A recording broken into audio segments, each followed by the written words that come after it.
Dhaka university মেয়েদের হলগুলোতে সবথেকে ঝামেলাপূর্ণ যে বিষয়টা আমার কাছে মনে হয় সেটা হচ্ছে বেড শেয়ার করা। চলো আজকে তোমাদের দেখাই রাজশাহী বিশ্ববিদ্যালয়ের হলগুলো দেখতে কেমন। আমি আছি রহমতুন্নেসা হলে। তো হলটা দেখতে কেমন তোমাদের একটু প্রথম থেকে যদি আমি দেখাই, তো হলের সামনে কিন্তু অনেক সুন্দরভাবে একদম লাইটিং করা, রাতের বেলা আরো বেশি সুন্দর লাগে দেখতে। এবং সামনে একটা গোল করে লাইক এটা কি করে আমি জানি না, বাট এখানে রাতের বেলা গাছগুলোতেও মেনলি অনেক সময় লাইটিং করা থাকে। তো আমার কাছে দেখতে খুব বেশি ভালো লেগেছিল এটা।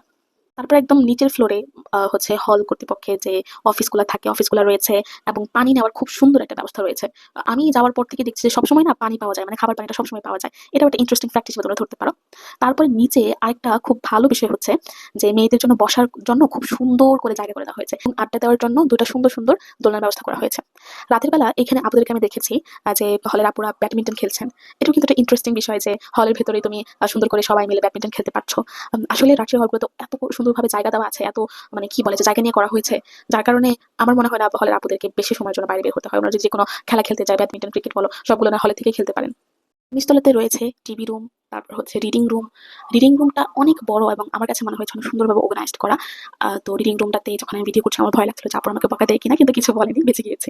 কিন্তু অনেক বড় একটা ক্যান্টিনের ব্যবস্থা আছে। আর আমি যেটা বলবো যে রাজশাহী ইউনিভার্সিটির ক্যান্টিনগুলোর খাবার এত পরিষ্কার, মানে রাজশাহী যেটা পরিষ্কার শহর ওনারা সবাই বলে বা আমি গিয়েও দেখেছি, ইভেন তাদের খাবারের মধ্যে দেখতে পেরেছি এত পরিষ্কার যে একটু যে কোনো রকম লাগবে ওটা কোনো সময় ফিল হয় না। যাদের ওয়েস্টে আছে তাদের এরকম সমস্যা হবে বলে আমি ধারণা করছি না। তারপরে হচ্ছে ক্যান্টিনের ওইখানে ছিল একটা দোকান, মানে ক্যান্টিনের দোকান। তো এখানে কাঁচা বাজার থেকে শুরু করে সব ধরনের বাজার ছিল। তো ওইখানে একটা ফ্রিজও ছিল, যারা হচ্ছে আপুরা হচ্ছে পরীক্ষার সময় একটু রান্না করে ফ্রিজে রাখতে চান, ওনারাও কিন্তু এই কাজটা করতে পারেন। তারপর আমি যাচ্ছি চারতলাতে, একদম চারতলা থেকে এই ভিডিওটা করে দেখায়। আর প্রত্যেকটা ফ্লোরে কিন্তু মিররের পাশটা অনেক সুন্দরভাবে হচ্ছে আঁকানো ছিল। যারা হচ্ছে এটা আর্টিস্ট আপুরা আছেন তারা সবগুলো ফ্লোরে দেখেছে আমি এরকম সুন্দর করে মিররের সাইডগুলো খুব ভালোভাবে তারা অর্গানাইজ করে রেখেছিলেন। একটা ইন্টারেস্টিং ফ্যাক্ট বলি, সেটা হচ্ছে প্রত্যেকটা ফ্লোরে না এরকম অনেকগুলো করে গাছ দেওয়া। তো প্রথম আমি ভাবতাম এগুলো হয়তো বা কোনো আপুদের বা এমন কিছু, পরে দেখি যে না, কর্তৃপক্ষ কর্তৃক কিছু কিছু গাছ হচ্ছে ওনারা এখানে দিয়ে রাখেন। রান্নাঘরটাও কিন্তু মাসাল্লাহ অনেক বড়। আমি জানি না ঢাবিতে এত বড় রান্নাঘর আদৌ আছে কিনা।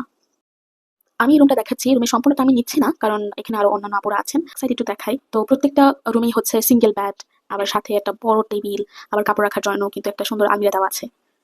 ওভারঅল যেটা আমি বলতে চাই রাজশাহী ইউনিভার্সিটি হল নিয়ে, তো আমাকে আরেকটা বিষয় মেনশন করা লাগবে যে আমাদের ঢাকা ইউনিভার্সিটির মেয়েদের হলগুলোতে কি হয় যে গার্ডিয়ানরা ঢুকতে দেয় না, আই মিন মাকেও হচ্ছে বোনকে অ্যালাউ করে না, কিন্তু রাজশাহীতে এমন হয় না। তারা হচ্ছে বোন মা ওনাদেরকে অ্যালাউ করে। তো এই বিষয়টা আমার কাছে আরো বেশি ভালো লেগেছে।